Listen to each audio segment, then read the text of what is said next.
ರಾಜ್ಯದಲ್ಲಿ ಒಂದು ಕಡೆ ಕಾನೂನು ಸುವ್ಯವಸ್ಥೆ ಕಟಕಟಿಯಲ್ಲಿರುವಾಗ ಬಾಗಲಕೋಟೆಯಲ್ಲಿ ಕಲ್ಲು ತೂರಾಟದಂತಹ ಗಲಭೆ ಮುನ್ನೆಲೆಯಲ್ಲಿರುವಾಗ ಪ್ರಮೋದ್ ಮುತಾಲಿಕ್ ಈ ತರಹದ್ದೊಂದು ಹೇಳಿಕೆ ಕೊಡಬಹುದಾ? ಗಲಭೆ ಹೊತ್ತಲ್ಲೇ ಪ್ರಮೋದ್ ಮುತಾಲಿಕ್ ವಿವಾದಾತ್ಮಕ ಹೇಳಿಕೆ. ಮುಟ್ಟಕ್ಕೆ ಬರಬೇಡಿ, ನಮ್ಮನ್ನ ಕೆಣಕಬೇಡಿ, ಗಲಭೆಗೆ ಪ್ರಚೋದನೆ ಕೊಟ್ರ ಪ್ರಮೋದ್ ಮುತಾಲಿಕ್. ಇಲ್ಲಿನ ಕಾನೂನಿನ ಮೇಲೆ ನಂಬಿಕೆ ಇಲ್ಲ ಎಂದ ಮುತಾಲಿಕ್. ಪ್ರಜಾಪ್ರಭುತ್ವ ವ್ಯವಸ್ಥೆಯನ್ನೇ ಪ್ರಶ್ನಿಸಿದ ಮುತಾಲಿಕ್. ಶಿವಾಜಿ ಹೆಸರಿಗೆ ಗೌರವ ಕೊಡದಿದ್ದರೆ ನಿಮಗೆ ಇಲ್ಲಿ ಅವಕಾಶ ಇಲ್ಲ. ನ್ಯಾಯಾಂಗ ವ್ಯವಸ್ಥೆಯ ಬಗ್ಗೆ ಸಂಶಯ ವ್ಯಕ್ತಪಡಿಸಿದ್ರ ಪ್ರಮೋದ್ ಮುತಾಲಿಕ್. ರಾಮಸೇನೆಯ ಮುಖ್ಯಸ್ಥ ಮುತಾಲಿಕ್ ವಿಡಿಯೋ ವೈರಲ್, ಪರವಿರೋಧ ಚರ್ಚೆಗೂ ಕಾರಣವಾಗಿದೆ.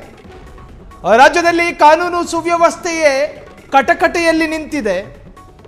ಚಿಕ್ಕಮಗಳೂರಿನಲ್ಲಿ ಕಲ್ಲು ತೂರಾಟದಂತಹ ಗಲಭೆಗಳಾಯಿತು. ಮಲೆನಾಡಿನ ಶಾಂತಿ ಭಂಗ ಮಾಡೋದಕ್ಕೆ ಪ್ರಯತ್ನ ಪಡಲಾಯಿತು. ಇಂತಹ ಸಂದರ್ಭದಲ್ಲಿ ಕೋಟೆನಾಡು ಬಾಗಲಕೋಟೆಯಲ್ಲೂ ಕೂಡ ಗಲಭೆಗೆ ಕುಮ್ಮಕ್ಕು ಕೊಡೋ ತರಹದ ಕಲ್ಲು ತೂರಾಟದಂತಹ ವಿಚಾರಗಳು ಮುನ್ನೆಲೆಯಲ್ಲಿರುವಾಗ ಪ್ರಮೋದ್ ಮುತಾಲಿಕ್ರಂತಹ ಜವಾಬ್ದಾರಿಯುತ ಸ್ಥಾನದಲ್ಲಿರುವ ವ್ಯಕ್ತಿ ಪ್ರಚೋದನಾತ್ಮಕ ಹೇಳಿಕೆಗಳನ್ನು ಕೊಡಬಹುದಾ? ಅಳುತ್ತಿರುವ ಮಕ್ಕಳ ಮುಂದೆ ಆ ಮಗುವಿನ ಅಳುವನ್ನ ತಣಿಸೋ ಪ್ರಯತ್ನಗಳಾಗಬೇಕೇ ಹೊರತಾಗಿ ಚಿವುಟಿ ಮತ್ತಷ್ಟು ನೋವು ಮಾಡೋದಲ್ಲ. ರಾಜ್ಯದಲ್ಲಿ ಕಾನೂನು ಸುವ್ಯವಸ್ಥೆ ಹಾಳಾಗಿದೆ, ಶಾಂತಿ ಭಂಗ ಉಂಟಾಗ್ತಾ ಇದೆ, ಅಲ್ಲಲ್ಲಿ ಉದ್ರಿಕ್ತ ವಾತಾವರಣ, ಕರ್ನಾಟಕದ ವಾತಾವರಣ ಪ್ರಕ್ಷುಬ್ಧತೆಗೆ ತಿರುಗ್ತಾ ಇದೆ ಅನ್ನೋ ಚಿಂತಾಕ್ರಾಂತತೆಯಲ್ಲಿ ರಾಜ್ಯ ಇರಬೇಕಾದ್ರೆ ರಾಮಸೇನೆಯ ಮುಖ್ಯಸ್ಥರು ಮಾನವೀಯ ಮೌಲ್ಯಗಳನ್ನು ಹೇಳ್ಕೊಡ್ಬೇಕಾಗಿತ್ತು. ಉದ್ರೇಕಗೊಳ್ಳಬೇಡಿ, ಓ ಯುವ ಪಡೆಯೇ ನೀವು ಶಾಂತರಾಗಿರಿ ಅಂತ ಹೇಳಿ ಪಠಿಸಬೇಕಿದ್ದ ನಾಲಗೆ ಏನು ಹೇಳ್ತಾ ಇದೆ? ಶಿವಾಜಿಯನ್ನ ಗೌರವ ಕೊಡುವವರು ಮಾತ್ರ ರಾಜ್ಯದಲ್ಲಿ ಇರಬೇಕು, ಗೌರವ ಕೊಡೋದಕ್ಕೆ ಸಾಧ್ಯ ಇಲ್ಲದೆ ಇದ್ರೆ ಗೆಟ್ ಔಟ್, ಹೇಳೋದಕ್ಕೆ ಹೂ ಆರ್ ಯು?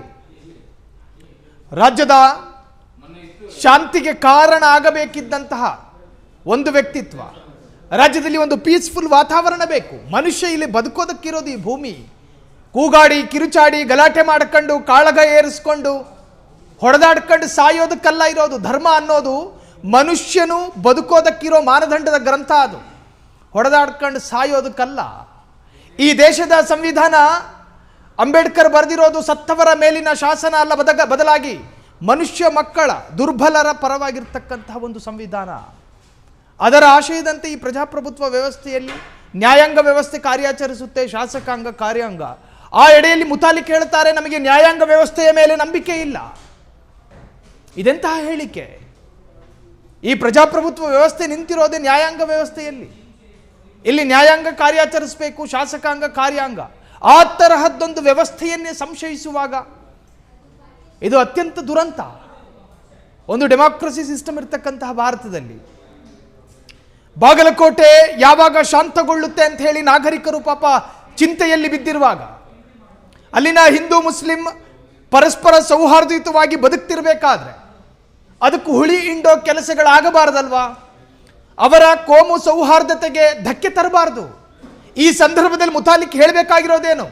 ಎಲ್ಲರೂ ಶಾಂತರಾಗಿ, ಕಲ್ಲು ಹೊಡೆದವರು ಕಾನೂನಿನ ಮುಂದೆ ನಗ್ನರಾಗ್ತಾರೆ, ಪೊಲೀಸರು ಅವ್ರ ಕೆಲಸ ಮಾಡ್ತಾರೆ, ನೀವೆಲ್ಲರೂ ಶಾಂತರಾಗಿ ಅಂತ ಹೇಳಿ ಉಪದೇಶ ಕೊಡಬೇಕಾಗಿದ್ದ ಮುತಾಲಿಕ್ರ ಬಾಯಲ್ಲಿ ನೀವು ಹಂಗೆ ಮಾಡಿ, ನೀವು ಹಂಗೆ ಮಾಡದಿದ್ರೆ ನಾವು ಹಿಂಗೆ ಮಾಡ್ತೀವಿ, ನಾವು ಹಿಂಗೆ ಮಾಡಿದ್ರೆ ಅದು ಹಂಗಾಗುತ್ತೆ, ಇವೆಲ್ಲವೂ ಈ ಸಂದರ್ಭದಲ್ಲಿ ಅನಿವಾರ್ಯನಾ? ನಿಜಕ್ಕೂ ಕೂಡ ಅತ್ಯಂತ ದುರಂತ. ಪ್ರಮೋದ್ ಮುತಾಲಿಕ್ರ ಹೇಳಿಕೆ ಈಗ ಸಂಚಲನ ಜೊತೆಗೆ ವಿವಾದಕ್ಕೂ ಒಳಗಾಗಿದೆ. ನ್ಯಾಯಾಂಗ ವ್ಯವಸ್ಥೆಯನ್ನೇ ಸಂಶಯಿಸಿದ್ರ ಪ್ರಮೋದ್ ಮುತಾಲಿಕ್ ಅನ್ನು ಪರವಿರೋಧ ಚರ್ಚೆಗೂ ಕಾರಣವಾಗಿದೆ. ಕ್ಷಣ ಕ್ಷಣದ ಸುದ್ದಿಗಳಿಗಾಗಿ ಫ್ರೀಡಂ ಟಿವಿ ಸಬ್ಸ್ಕ್ರೈಬ್ ಮಾಡಿ, ಲೈಕ್ ಮಾಡಿ ಹಾಗೂ ಫಾಲೋ ಮಾಡಿ. ಹೊಸ ಸುದ್ದಿಗಳ ನೋಟಿಫಿಕೇಶನ್ಗಾಗಿ ಬೆಲ್ ಐಕಾನ್ ಮೇಲೆ ಕ್ಲಿಕ್ ಮಾಡಿ.